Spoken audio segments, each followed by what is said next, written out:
The jungle breaks the rulebook. March 12, 1966.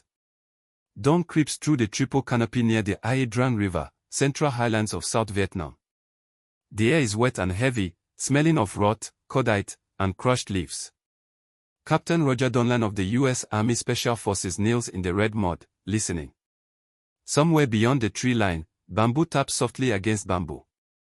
It sounds harmless. It is not. The men around him wear green berets darkened by sweat and rain. Their uniforms are torn by thorns. Their faces are smeared with insect repellent and grime. They carry modern weapons for a modern army, M16 rifles, PRC-25 radios, Claymore mines. All of it is state-of-the-art. None of it feels like enough. A distant crack snaps through the jungle. Not loud. Not close. A single shot. Then another, from a different direction. The sound does not echo. The jungle swallows it whole. Donlan raises a clenched fist. His Montagnard fighters freeze instantly, bare feet planted in the mud, eyes scanning the green walls. These indigenous soldiers have lived in this terrain their entire lives. They know what the Americans are learning the hard way. Firepower means nothing if you cannot see your enemy. This was not how the U.S. Army expected to fight. Back in Washington, the war was defined by charts and metrics. Body counts. Sortie rates. Bomb tonnage. The belief was simple. American technology would overwhelm any opponent. Helicopters would insert troops anywhere. Artillery and air strikes would crush resistance. Infantry would sweep through and secure ground. But here, in the highlands, the jungle rewrites every assumption. The Viet Cong and North Vietnamese army do not mass their forces. They do not charge machine guns. They melt into the trees. They fight at distances measured in meters, not miles. They strike supply lines, ambush patrols, and disappear before air support can be called. Special forces were sent to train and advise local units. That was the official mission. But reality forces another role upon them. They must survive. Sergeant First Class Barry Sadler crouches beside Donlan, his eyes tracking movement in the undergrowth. He carries a CR-15, shorter than a standard rifle, easier to maneuver through vines and brush. He whispers that the radio signal is weak. The canopy blocks transmission. Air support will not come quickly today. Another shot cracks, closer now. A Montagnard fighter goes down, clutching his shoulder, dragged back by his comrades. The enemy is probing. Testing reactions. Measuring response time. Donlan understands the danger. If they respond like conventional troops, they will lose. Firing blindly wastes ammunition. Calling artillery risks hitting their own position. Moving in tight formations invites ambush. So he does something unexpected. He orders the perimeter loosened. Patrols break into smaller elements. They spread out, overlapping field of observation rather than lines of fire. Noise discipline becomes absolute. Radios are used sparingly. Hand signals replace shouted commands. This is not taught at Fort Bragg. This is learned here, in the mud, under fire. Across Vietnam, other special forces teams are reaching the same conclusion. At camps like Plei My, Dak Tu, and Lang Vei, Green Berets are adapting or dying. They study how the enemy moves. They learn to read broken branches, disturbed soil, the unnatural silence of birds. They walk point with Montagnard scouts and listen more than they speak. Modern doctrine emphasized overwhelming force. The jungle demands patience. Captain Charles Beckwith, then a young officer, observes these fights closely. He notes that the Viet Cong control the tempo. They choose when to engage and when to vanish. They know every trail, every stream bed, every escape route. They do not fear night. They use it. The Americans begin to copy them. Night patrols become routine. Claymores are wired backward, aimed into likely infiltration routes. Boots are wrapped in cloth to muffle sound. Rations are reduced to cut weight. Soldiers carry less ammunition but learn when to fire and when not to. This shift does not come from doctrine manuals. It comes from men bleeding in the jungle. Back near the Ai Drang, the probing fire stops. The jungle goes still again. Too still. Donlan knows what that means. The enemy has withdrawn, satisfied with what they learned. Tomorrow, they will strike harder or not at all. He looks at his men. They are exhausted. They are afraid. They are adapting. In this war, survival depends not on fighting like an army, but on thinking like a guerrilla. The jungle has made its demand. And the special forces have begun to answer it. Learning the enemy's language of war. March 14, 1966. 2 days after the probing attack, the jungle answers its own question.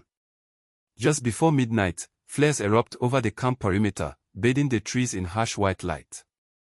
Shadows leap and twist across the ground. The first mortar round lands short, thudding into the mud with a hollow boom. The second lands inside the wire. Captain Donlan is already moving. He does not shout. He does not run for the radio. He drops to one knee, scanning the darkness between explosions. This is not a conventional assault.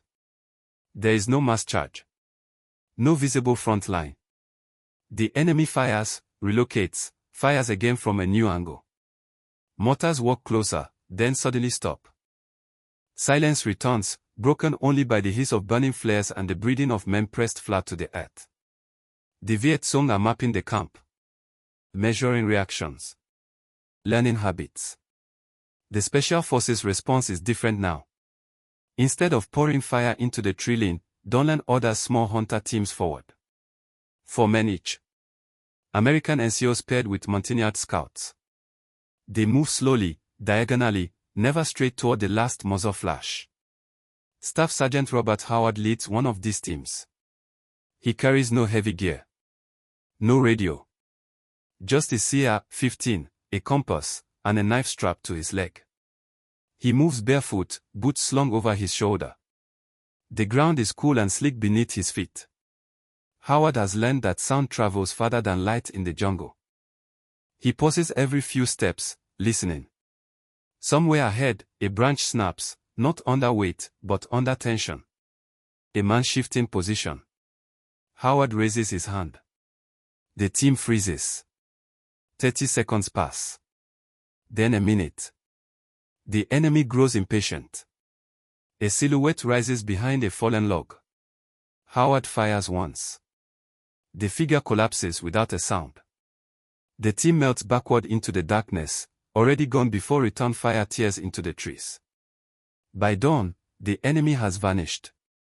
No bodies recovered. No clear victory. But something has changed.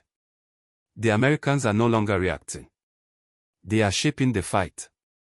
Across South Vietnam, Special Forces teams reached the same understanding. The Viet Cong do not fight to hold ground. They fight to control fear. To make the enemy feel haunted. To exhaust them mentally before ever attempting destruction. So the Green Berets flip the script. They abandon predictable patrol schedules.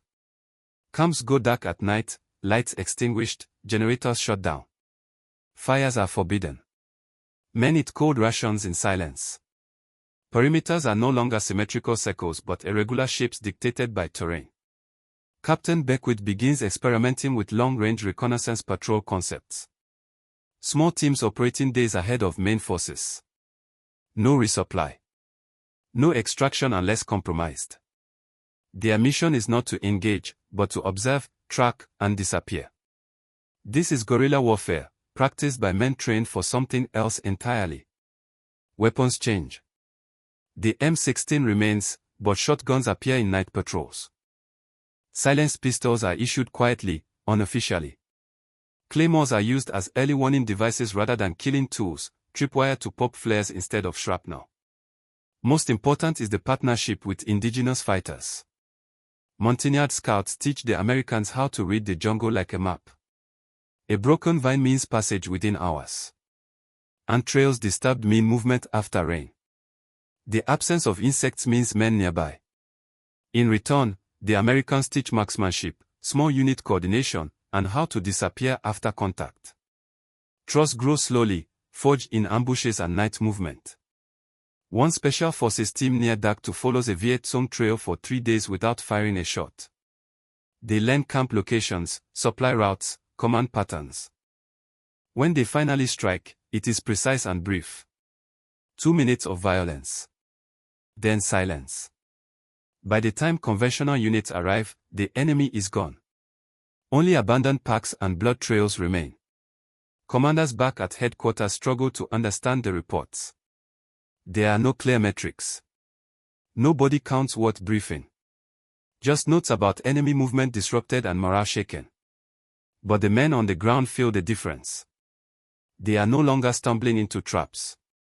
They are setting them. They are no longer waiting to be attacked. They are choosing when to engage. The war has not become easier. It has become clearer. In Vietnam's jungles, the special forces are no longer fighting as soldiers of a modern army alone. They are becoming something else entirely.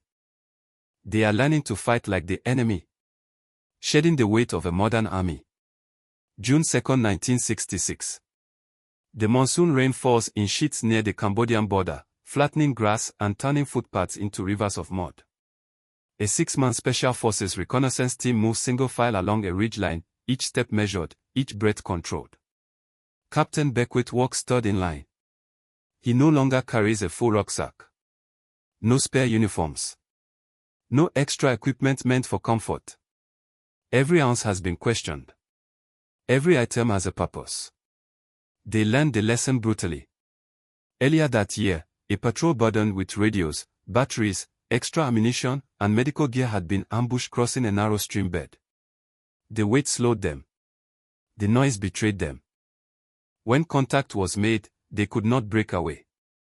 2 men were killed before air support arrived hours later. Now, doctrine has changed on the ground, if not on paper. This team carries only what they need to move, observe, and escape. 1 radio for emergencies. Water purification tablets instead of canteens. Minimal rations. Weapons kept clean and taped to reduce metal shine.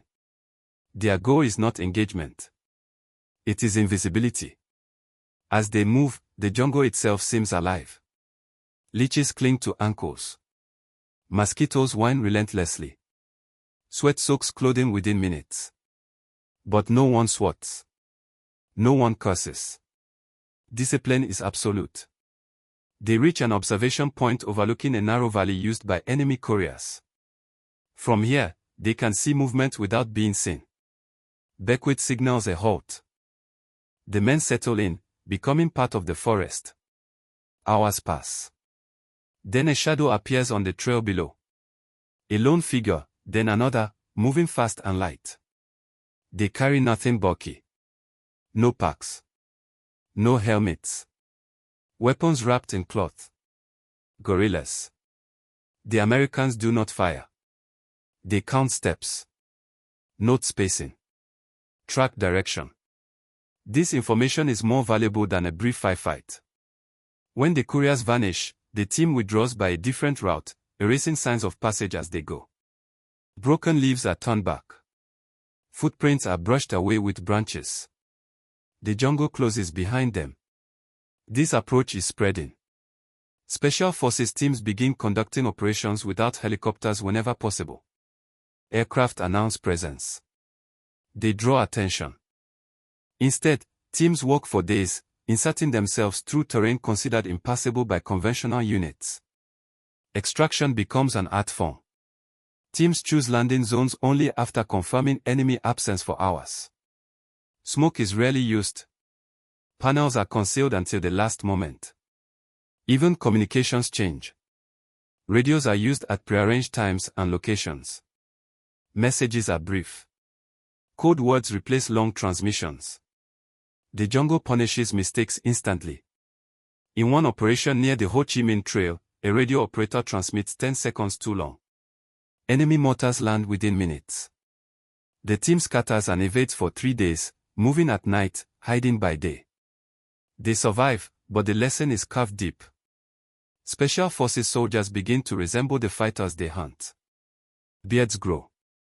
Uniforms are modified or replaced with locally sourced clothing. Boots are cut down or discarded.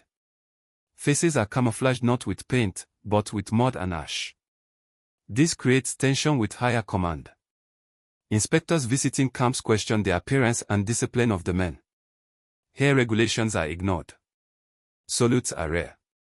Weapons are altered without authorization. But results are undeniable. Enemy supply routes are disrupted. Camps are abandoned without a shot fired. Psychological pressure mounts. The Viet Cong begin traveling in smaller groups, more cautiously. They are no longer the only hunters in the jungle. The most controversial change is the acceptance of disengagement. In conventional warfare, breaking contact is failure. Here, it is survival. Teams avoid fights they cannot win quickly. If compromised, they vanish rather than stand and fight. This mindset saves lives. By late 1966, the Special Forces understand that victory here will not look like victory elsewhere. There will be no clear front lines. No sweeping advances. Only gradual erosion of the enemy's freedom to move and operate. They are no longer carrying the weight of a modern army into the jungle. They have learned to let it go. Turning the jungle into a weapon. October 18, 1967. Near the Laotian border, the jungle wakes before the sun. Mist clings to the valleys, blurring distance and sound. A Special Forces A team has been in position since midnight, hidden along a narrow ridgeline overlooking a section of the Ho Chi Minh Trail. They have not moved in hours. Insects crawl freely over exposed skin. No one reacts. Captain Eugene McCarley checks his watch by touch. This trail segment has been active every morning at first light. The enemy relies on routine. That is the weakness being exploited. Below them, movement begins. Porters emerge from the fog, bent under heavy loads. Armed escorts follow at measured intervals. They are confident. No aircraft noise. No artillery.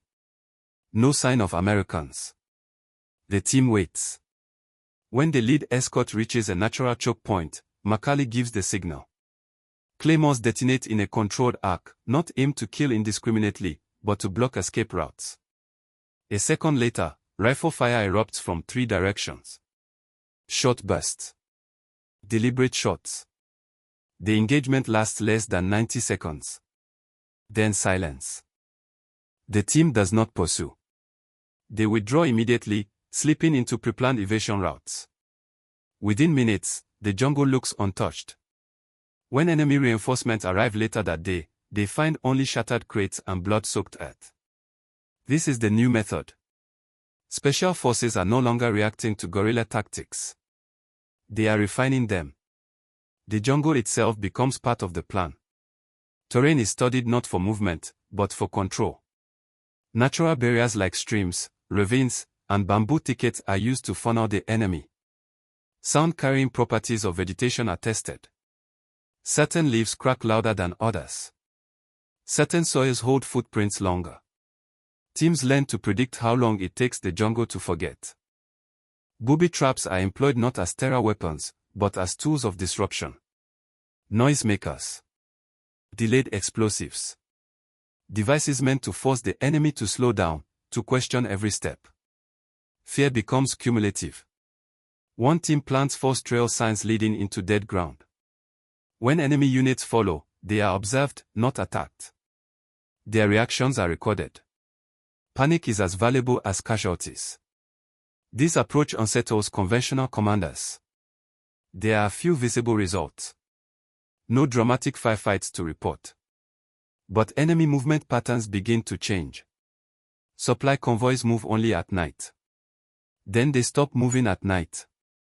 Units detour miles out of their way to avoid suspected ambush zones. The jungle grows quieter. The psychological pressure intensifies. Captured documents later reveal orders instructing Viet Cong units to avoid contact at all costs in certain regions. The Americans are no longer predictable. They are unseen, unheard, and seemingly everywhere. Special Forces camps also evolve. Perimeters are layered with deception. Dummy positions are built to draw fire. Noise traps are placed far from actual sleeping areas. Men rotate positions randomly. Nothing remains fixed long enough to be targeted. At night, patrols leave camp in multiple directions, then double back. The goal is confusion. If the enemy cannot determine strength or intent, they hesitate. Even firefights are shaped by guerrilla logic. When contact occurs, teams do not attempt to dominate with volume of fire. They strike from unexpected angles, then break contact before the enemy can respond effectively. Casualties are avoided whenever possible. Preservation of the force is paramount. The jungle rewards this discipline. By late 1967, Special Forces teams are conducting operations that blur the line between hunter and hunted. They sleep in trees. They wade upstream to erase scent and tracks. They remain motionless for hours as enemy patrols pass within meters. The men begin to trust the jungle rather than fear it. They understand its rhythms, its warnings, its cover.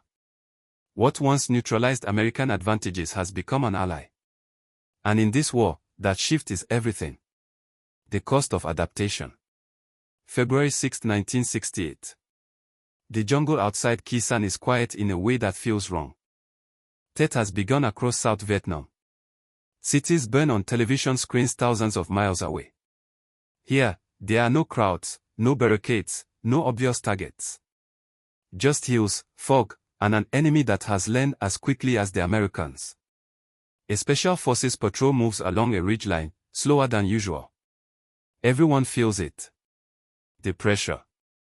The sense of being watched. The Viet Cong are no longer reckless. They anticipate deception now. They probe with discipline. Sergeant First Class Leroy Wright leads point. He stops abruptly, raising two fingers. Something is off. The trail is too clean. Leaves laid back into place. Branches cut with care. This is not negligence. This is bait. The patrol shifts direction immediately, but it is too late. A claymore detonates from behind them, ripping through the space they occupied seconds earlier. Small arms fire erupts from elevated positions, precise and controlled. The enemy has learned the lessons taught to them. The fight is brief and violent. Smoke grenades bloom, not to obscure movement, but to confuse sound. The patrol breaks contact downhill, sliding through mud and brush, splitting into pairs before regrouping at a rally point hours later. 2 men are wounded. 1 is gone. This is the price of adaptation. The enemy adapts too. By 1968, Special Forces are operating in an environment where both sides think like guerrillas. There are no safe patterns. No assumptions left unchallenged. Every movement carries risk. Psychological strain becomes as dangerous as bullets. Men sleep lightly, if at all. Hyper-awareness becomes constant. Every sound is suspect. Some soldiers begin to jump at shadows, their nerves stretched thin by months of silent movement and sudden violence.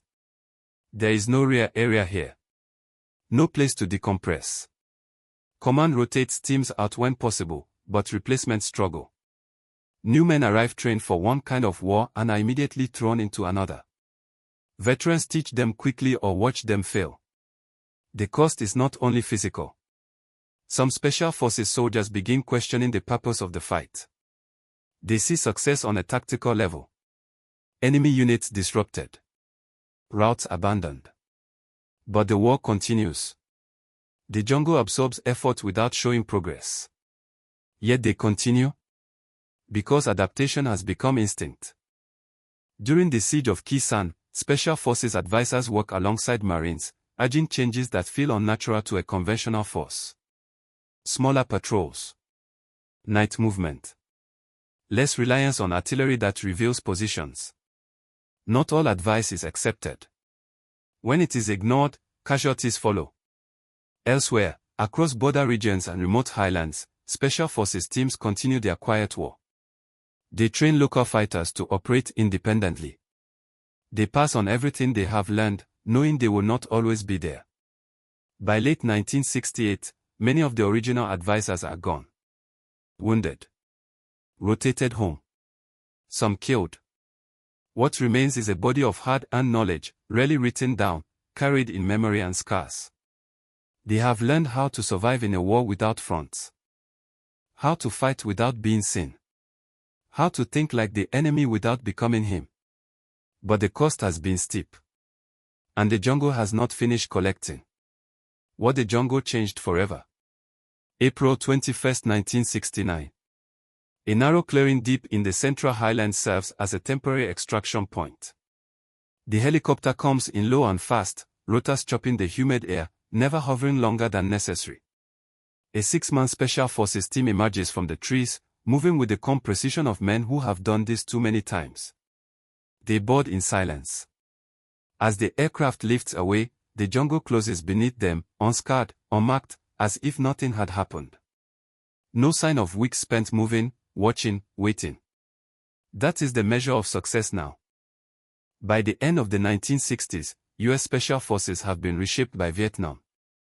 Not through doctrine memos or command directives, but through survival. What began as a technologically confident force has been stripped down to essentials and rebuilt around adaptability.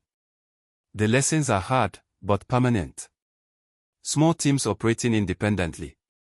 Deep reconnaissance without support. Emphasis on stealth, patience, and psychological dominance rather than firepower. These concepts will outlast the war itself. Men like Charles Beckwith carried these experiences forward. Years later, they will influence the creation of new units designed to operate behind enemy lines with minimal support. Units that embrace ambiguity and thrive in isolation. Vietnam proves something the jungle taught first. Modern weapons do not replace understanding. Air power does not eliminate the need for proximity. Technology does not negate the human element of fear, intuition, and restraint. The special forces learned that to defeat a guerrilla, one must first become one. Not in ideology, but in method. In mindset. In respect for terrain and time. The war itself does not end cleanly. Political decisions will override tactical success. History will argue outcomes for decades. But within the jungle, among those who fought there, the transformation is undeniable. They entered Vietnam believing they would teach others how to fight. They leave having been taught instead. Taught by an enemy who refused to fight on American terms. Taught by terrain that punished arrogance and rewarded humility. Taught that survival sometimes depends on letting go of everything you thought defined strength. The jungle forced U.S. Special Forces to fight like guerrillas. And in doing so, it changed them forever.